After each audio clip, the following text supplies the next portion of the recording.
नमस्कार माझ्या शेतकरी मित्रांनो, मी बालाजी वैद्य स्टार शेतकरी या आपल्या यूट्यूब चॅनलमध्ये मी मनापासून आपलं स्वागत करतो। मित्रांनो, कोथिंबीरीची कधी पेरणी केल्यानंतर कोथिंबीरीमध्ये पैसे राहतात आणि कधी अशी वेळ येते की शेतकऱ्याला कोथिंबीर पेरणीचा उत्पादन खर्च सुद्धा निघत नाही आणि स्वतःच्या खिशातून पैसे खर्च करून कोथिंबीर उपटून बांधावर टाकावे लागते। तर मित्रांनो, ही कोथिंबीर उत्पादक शेतकऱ्याची खूप मोठी समस्या आहे। तर मित्रांनो, आपण सुरुवातीला कोथिंबीर कधी पेरणी केल्यानंतर कोथिंबीरीला भाव भेटत नाही आणि कोथिंबीर कधी पेरणी केल्यानंतर जो की सगळ्यात महत्त्वाचा मुद्दा म्हणजे कोथिंबीरला चांगला भाव भेटतो, हे महत्त्वाचे दोन मुद्दे आपण या व्हिडिओच्या माध्यमातून बघणार आहोत।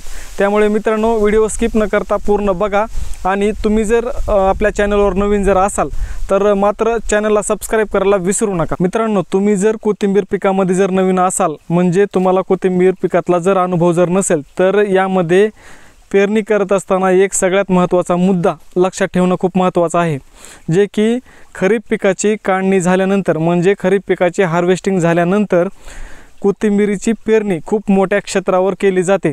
त्यामुळे रब्बी हंगामामध्ये कोथिंबीरला खूप कमी भाव भेटतो। कधी तर अशी शेतकऱ्यावर वेळ येते की व्यापाऱ्यांना कोथिंबीर फुकट घेऊन जा म्हणलं तरी कोथिंबीर घेऊन जात नाहीत।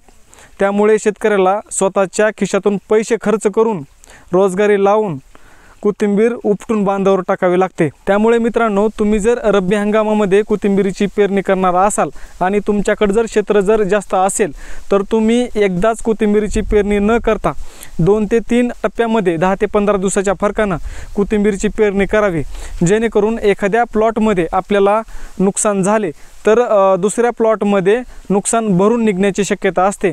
आणि जरी रब्बी हंगामामध्ये कोथिंबीरला आपल्या भाव लागला नाही तरी रब्बी हंगामामध्ये कोथिंबीरीची पेरणी केलेल्या कोथिंबीरीपासून चांगल्या प्रतीचं बियाणं आपण तयार करू शकतो। आणि मित्रांनो, कोथिंबीरीमध्ये दुसरा एक महत्त्वाचा मुद्दा की ज्यावेळेस कोथिंबीरीची पेरणी केल्यानंतर कोथिंबीरीमध्ये नुकसान होण्याची शक्यता असते, तर हे आपल्याला गोष्ट लक्षात ठेवायची आहे की ज्यावेळेस आंब्याच्या झाडाला मोहर लागतो त्यावेळेस जर कोथिंबीरीची पेरणी केली तर कोथिंबीरीची पानं ही पिवळी, लाल आणि गुलाबी रंगाचे होतात। त्यामुळे कोथिंबीरला भाव लागत नाही आणि अशा वेळेस आपलं कोथिंबीर पिकामध्ये नुकसान होतं। त्यामुळे ज्यावेळेस आंब्याच्या झाडाला मोहर लागतो अशा वेळेस कोथिंबीरीची पेरणी करणं टाळावं।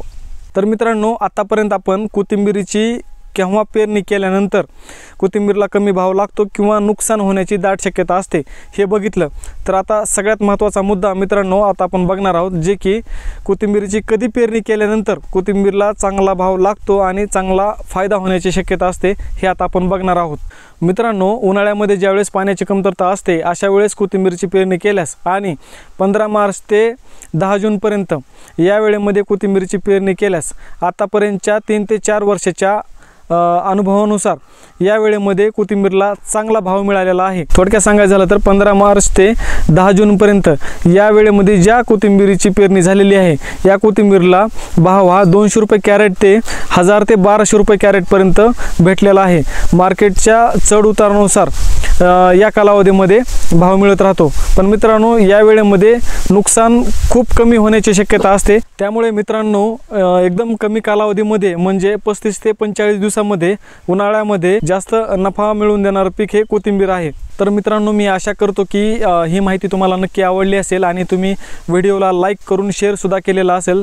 तर मित्रांनो, उन्हाळ्यामध्ये घेतल्या जाणाऱ्या नवनवीन पिकाबद्दल मी आपल्यासाठी व्हिडिओ बनवत असतो। त्यासाठी मित्रांनो, आपल्या चॅनलला सबस्क्राईब करायला मात्र विसरू नका। चला तर मग आपण पुढच्या एका नवीन व्हिडिओसोबत लवकर भेटूया। तोपर्यंत नमस्कार।